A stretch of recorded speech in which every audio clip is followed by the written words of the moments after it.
వీడియోని స్టార్ట్ చేసే ముందుగా మిమ్మల్ని ఒక క్వశ్చన్ అడగాలి. ఆన్సర్ నాకు చెప్పనవసరం లేదు, కానీ మీకు తెలిస్తే చాలు. మీరు నిజమైన మెన్నా లేదా గ్రో అయిన బాడీలో ఒక బాయ్ బ్రతుకుతున్నాడా?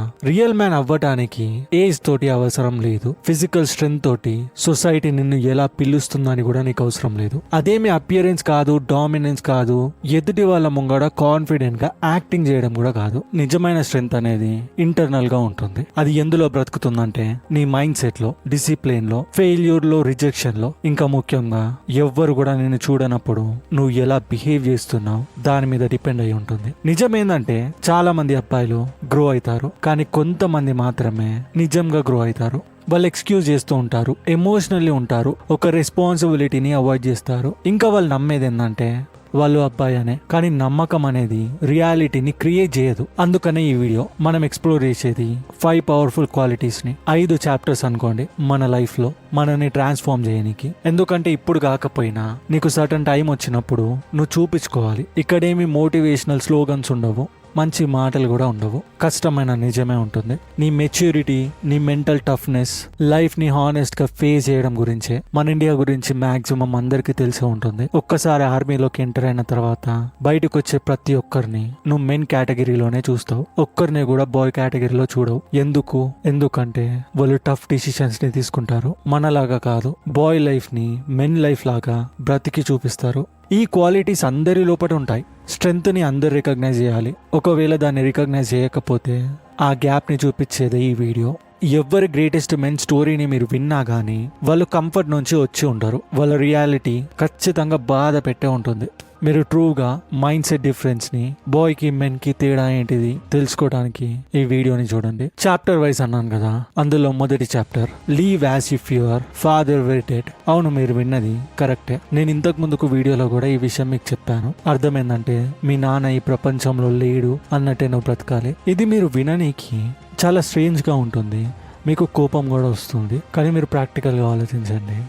ఎవరైతే నీ లైఫ్ లో కంప్లీట్ సపోర్ట్ నీకు ఇస్తుంటారో ఒక్కసారి ఆ పర్సన్ నీతోని లేరు. 100% రెస్పాన్సిబిలిటీ నీ మీదనే ఉంది, నీ చేతుల మీదనే ఉంది. ఇది స్టార్టింగ్ లో చాలా డిఫికల్ట్ గా ఉంటుంది యాక్సెప్ట్ చేయడానికి.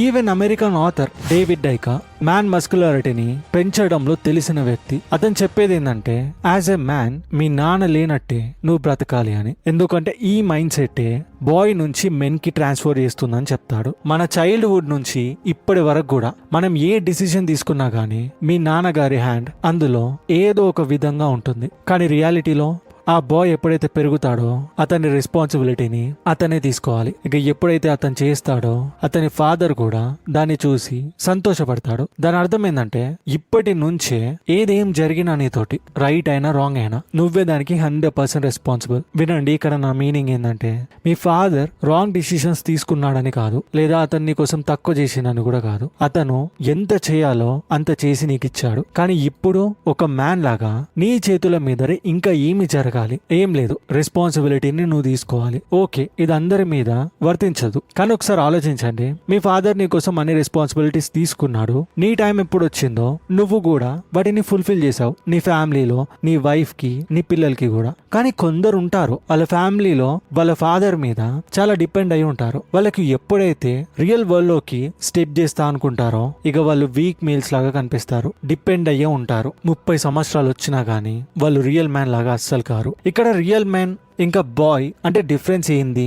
బాయ్ అతని ప్రతి ప్రాబ్లం కి బ్లేమ్ చేస్తాడు, కానీ రియల్ మ్యాన్ ప్రతి దాన్ని అర్థం చేసుకుంటాడు, ఏం జరుగుతుంది, ఏం జరగబోతుంది అని కూడా. ఈవెన్ ఛాన్స్ వస్తే కూడా ఆ రెస్పాన్సిబిలిటీ అతని మీదనే పెట్టుకుంటాడు. ఎవరైనా చీట్ చేసినా గానీ అతను బ్లేమ్ చేస్తూ ఏడుస్తూ కూర్చోడు. వాళ్ళకి తెలుసు వాళ్ళ ఓన్ బిహేవియర్, వాళ్ళ ఓన్ యాక్షన్స్ వల్లనే ఈ రిజల్ట్ అతనికి వచ్చిందని. ఈ రియలైజేషన్ ఎప్పుడు ఉంటుందంటే ఎప్పుడైతే నువ్వు స్ట్రాంగ్ గా ఉంటావో అప్పుడే.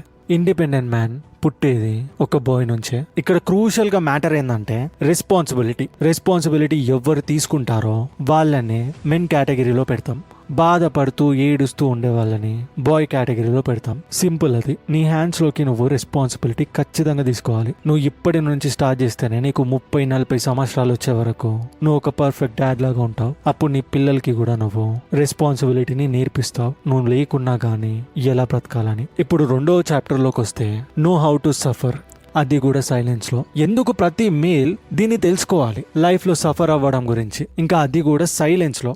ఎందుకంటే వినండి, మనకి కావాలనుకున్నా వద్దనుకున్నా మన మగవాళ్ళలాగా పుట్టినందుకు ప్రతి ఒక్క అబ్బాయి డిఫరెంట్ కైండ్ ఆఫ్ పెయిన్ నుంచి పాస్ అవ్వాలి. భయమైన లైఫ్ లో సఫర్ అవ్వడమైనా ఆ పెయిన్ ని మనం క్యారీ చేయాలి. ఆ బర్డెన్స్ మొత్తం మన మీదనే పెట్టుకొని, ఇంకా ఎవరైతే మన మీద డిపెండ్ అయి ఉంటారో వాళ్ళది కూడా. ఎందుకంటే నీ ఇష్టమైన వ్యక్తులు బాధపడడం నువ్వు చూడలేవు, అందుకనే ఆ పెయిన్ ని కూడా నువ్వే తీసుకుంటావు. ఎందుకంటే రియాలిటీ అనేది చాలా కఠినంగా ఉంటుంది. ఇంటర్నెట్ లో, సోషల్ మీడియాలో ప్రజలు చెప్తూ ఉంటారు, వీక్ గా ఉండటం ప్రాబ్లం లేదు, నువ్వు సఫర్ అయినా గానీ నీ ఫీలింగ్స్ ని షేర్ చేసుకో, ఇలాంటి మాటలు. అబ్బాయి అయితే ఏముంది, ఓపెన్ అప్ కావాలి అంటారు వాళ్ళ ఫీలింగ్స్ ని ఎక్స్ప్రెస్ చేయడానికి. కానీ అదంతా ఒక ట్రాప్. రియాలిటీ ఏంటంటే ఎవ్వరు కూడా యాక్చువల్లీ అబ్బాయి ఏం చెప్తుండో వినాలనుకోరు. నువ్వు హార్ట్ఫుల్ గా మాట్లాడాలనుకున్నా వాళ్ళు చెప్పేది ఒకటే మాట, ఎక్కువ ఆలోచించకు, నువ్వు స్ట్రాంగ్ గా ఉండు, నువ్వు అబ్బాయివి, ఇదే మాట.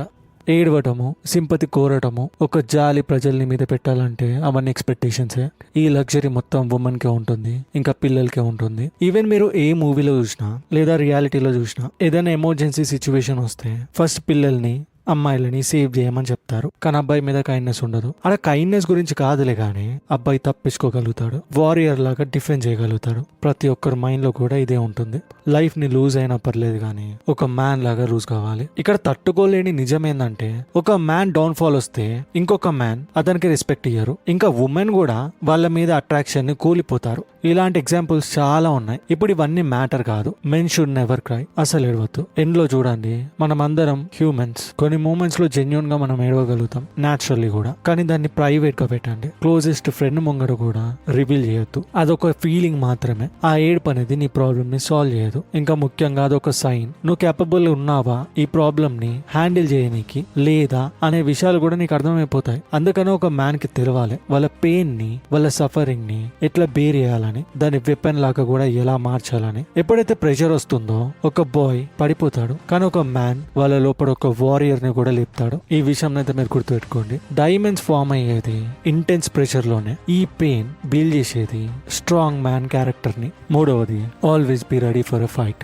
కొన్ని సంవత్సరాల క్రితం చాలా మంది పాటించింది కూడా ఇదే. యుద్ధాలు అయ్యేటప్పుడు, సర్వైవల్ ఇన్స్టింక్ట్స్ వచ్చినప్పుడు ప్రతి ఒక్కరు మధ్యరాత్రి లేచినా కానీ, ముఖ్యంగా అబ్బాయిలు యుద్ధం కోసమే రెడీగా ఉండేవాళ్ళు. మీనింగ్ ఏంటంటే యాజ్ ఎ మ్యాన్ మనం ప్రతిసారి రెడీగా ఉండాలి ఫిజికల్ ఫైట్ కోసం. ఎందుకంటే ఒక ఫిజికల్ ఫైట్ నీకు ముందు చెప్పి రాదు, కానీ ఎప్పుడైతే జరుగుతుందో నువ్వు రెడీగా లేనప్పుడు నువ్వు ఒక వీక్ బాయ్ లాగానే ఎండప్ అవుతావు. నిన్ను నువ్వే సేవ్ చేసుకోలేవు, సెల్ఫ్ డిఫెన్స్ ఉండదు, నీ ఇష్టమైన వ్యక్తులను కూడా నువ్వు కాపాడుకోలేవు. ఎందుకంటే అది ఒక డ్యూటీ ప్రతి ఒక్క మ్యాన్ కి కూడా. టైం వచ్చినప్పుడు అతను ప్రొటెక్ట్ చేసుకోవాలి. ఎవరైతే ప్రజలు వాళ్ళ దగ్గరకు వస్తున్నారో వాళ్ళ నుంచి, అలానే ఫ్యామిలీని ప్రొటెక్ట్ చేయాలి, మదర్ ని, సిస్టర్ ని, లైఫ్ పార్ట్నర్ ని, ఫ్రెండ్ ని కూడా. ఈ సెల్ఫ్ డిఫెన్స్ తో పాటు సెల్ఫ్ కంట్రోల్ కూడా నెసెసరీ. ఎందుకంటే మెంటల్లీ ఒక మనిషి రెడీ అయి ఉన్నాడంటే ఫైట్ కి, వాళ్ళు కామ్ గా కూడా ఉండాలి. అప్పుడే వాళ్ళని రియల్ మ్యాన్ అంటారు. ప్రతిసారి మ్యాటర్ ని మాటలతోటి సెటిల్ చేసేటట్టు చూడండి, ఫైట్ లేకుండా. కానీ ఎప్పుడైతే ఫైట్ జరగాలి అని ఉందంటే నువ్వు అప్పుడు ఎక్స్ప్లెయిన్ చేయాలి వాళ్ళ ఓన్ మాటలలోనే ఎంత పవర్ ఉందనేది. ఇవన్నీ ఉండాలంటే నువ్వు ముందుగానే ప్రిపేర్ అయ్యి ఉండాలి. నేనేం నార్మల్ గా చెప్పట్లేదు. ప్రతి ఒక్క మనిషి అబ్బాయిగా ఉన్నప్పుడు రియల్ మ్యాన్ గా అవ్వాలంటే ఫ్యూచర్ అవుట్కమ్స్ ఎలా ఉన్నా గానీ నువ్వు ఇప్పుడు ప్రిపేర్ అయ్యి ఉండాలి. అప్పుడే నువ్వు ఈ స్టెప్ ని ఫుల్ఫిల్ చేయగలుగుతావు. నాలుగవది, బి ఎ లిటిల్ సెల్ఫిష్. వినండి, ఈ రోజున్న డబుల్ స్టాండర్డ్ సొసైటీలో సెల్ఫిష్ అనే వర్డ్ నెగిటివ్ గా చూపించబడుతుంది, కానీ లిటిల్ సెల్ఫిష్ అయినా డెఫినెట్లీ ఉండాలి. చూడండి, మనం ప్రతిసారి మన కోసమే ఆలోచిస్తూ సెల్ఫిష్ గా ఉండటం కాదు, కానీ ఎప్పుడైతే ఏదైనా మన లైఫ్ మీదకి వస్తే మన టాప్ ప్రియారిటీ, గోల్స్, ఇంకా లైఫ్ పర్పస్, వీటి విషయాల్లో మనం ఖచ్చితంగా సెల్ఫిష్ ఉండాలి. వీక్ బాయ్ లైఫ్ లో ప్రతి ఒక్కటి ఇంపార్టెంటే. ప్రతి డిఫరెంట్ థింగ్ ని సేమ్ టైంలో వాళ్ళు కావాలని కోరుకుంటారు. వాళ్ళ గురించి వాళ్ళు ఆలోచిస్తూ ఉంటారు. వాళ్ళు ప్రతిసారి పరిగెట్టేది యాక్సెప్టెన్స్, వాలిడేషన్ కోసమే వేరే వాళ్ళ నుంచి. వాళ్ళ ఓన్ గోల్స్, ఇంకా వాళ్ళ లైఫ్ దాని వెనకాల సాక్రిఫైస్ అయినా కానీ వాళ్ళు ఎదుటి వాళ్ళ వాలిడేషన్ కోసమే పరిగెడుతుంటారు. కానీ రియల్ మ్యాన్ ఎప్పుడైతే రైట్ టైం వస్తుందో అర్థం చేసుకుంటారు. నేను నా గురించి కొంచెం ఆలోచించాలి అనేది వాళ్ళ మైండ్ లో తిరుగుతుంది. ఎదుటి వాళ్ళ గురించి నేను చాలానే ఆలోచించా అనుకుంటారు. వాళ్ళు చెప్పేది ఏంటంటే, ఎప్పుడైతే నా లైఫ్ పర్పస్ మీదకి వస్తే స్టడీ అయినా, వర్క్, గోల్, టైం అయినా ప్రతి ఒక్కటి నా హ్యాండ్ కంట్రోల్లోనే నేను పెట్టుకుంటా. నా కోసమే నేను ఆలోచిస్తా. నా ముందున్న పర్సన్ బ్యాడ్ గా ఫీల్ అయినా, గుడ్ గా ఫీల్ అయినా నాకు అవసరం లేదు. ఎందుకంటే రేపు పొద్దున నేను ఫెయిల్ అయినానంటే వాళ్ళు ఎవరు వచ్చి నేను ఏదైతే కోల్పోయానో అది నాకు ఇవ్వరు. అందుకనే హెసిటేషన్ లేకుండా సెల్ఫిష్ అవ్వండి. అర్థం చేసుకోండి, టాప్ ప్రియారిటీస్ మన లైఫ్ లో మనం కేవలం ఎవరికి ఉండాలో లాయల్ గా వాళ్ళకే ఉండాలి. ఎప్పటి వరకైతే నువ్వు సెల్ఫిష్ గా నీ లైఫ్ కోసం నువ్వు అవ్వకుండా ఉంటావో నీ ట్రూ పొటెన్షియల్ ని ఒక మ్యాన్ లాగా నువ్వు రీచ్ అవ్వలేవు. ఎందుకంటే అదే మైండ్ సెట్ రియల్ మ్యాన్ ది. 5వది, be powerful as a man. Final గా స్ట్రాంగ్ గా పవర్ఫుల్ మ్యాన్ గా నువ్వు బాయ్ నుంచి మారాలనుకుంటే ఈ రూల్స్ ని నువ్వు ఫాలో అవ్వటం చాలా ఇంపార్టెంట్. అందులో మొదటిగా be financially strong and powerful. చూడండి, స్ట్రైట్ మాట, ఇది ఇబ్బంది కల్పించే మాటనే. నీ దగ్గర మనీ లేకపోతే ఈ ప్రపంచం నీ వాల్యూని అర్థం చేసుకోదు.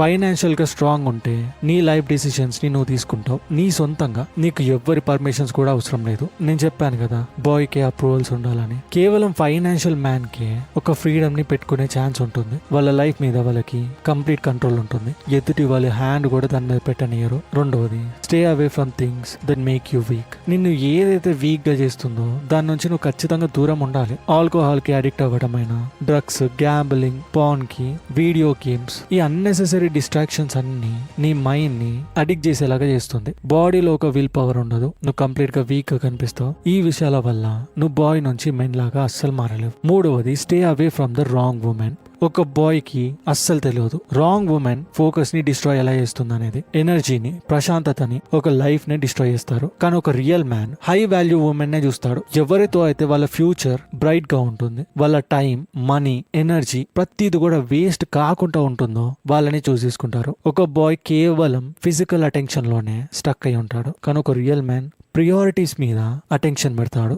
4వది, బీ ఫిజికల్లీ పవర్ఫుల్. ఒక స్ట్రాంగ్ బాడీ ఉండటం వల్ల నీ సెల్ఫ్ డిఫెన్స్ ని నువ్వు చేసుకుంటావు. అది ఖచ్చితంగా నెసెసరీయే. అది ఉండటం వల్ల నీ కాన్ఫిడెన్స్ ఇంక్రీజ్ అవుతుంది, నీ డామినెన్స్ కూడా. ప్రజలు నీ ఫిట్నెస్ ని చూసే జస్ట్ అర్థం చేసేసుకుంటారు, వీడు వీక్ పర్సన్ కాదు అని. 5వది, be mentally powerful and discipline. Emotion లేకుండా, మెంటల్ కంట్రోల్ లేకుండా ఫిజికల్ స్ట్రెంగ్త్ అనేది ఇంకంప్లీట్. ఒక డిసిప్లిన్ లేనిది కన్సిస్టెంట్ గ్రోత్ ని నువ్వు అచీవ్ చేయలేవు. ఒక మొక్క పెరగనప్పుడు అది చెట్టు ఎలా అవుతుంది, అలానే ఒక బాయ్ గ్రో అవ్వనప్పుడు కన్సిస్టెంట్ గా ఈ ప్రపంచం వాళ్ళని క్రష్ చేస్తుంది. వాళ్ళ మీది నుంచి నడుస్తూ వెళ్తుంది జాలి లేకుండా. ఇక అప్పుడు వాళ్ళు మెన్ లాగా అవ్వటానికి అవకాశమే ఉండదు. అందుకని ఇప్పుడు చాయిస్ మీ హ్యాండ్స్ లోనే ఉంటుంది. ఏ పాత్ ని నువ్వు చూస్ చేసుకోవాలి. అవును, ఇవన్నీ కష్టంగానే ఉంటాయి, వినడానికి కూడా కొంచెం వింతగానే ఉంటాయి. బ్రతకడం ఎవరైనా బ్రతుకుతారు అబ్బాయిలాగా పుట్టినందుకు. కానీ మనం అస్సలైన అబ్బాయిలాగా ఉండాలంటే కొన్ని విషయాలు చేయాలి.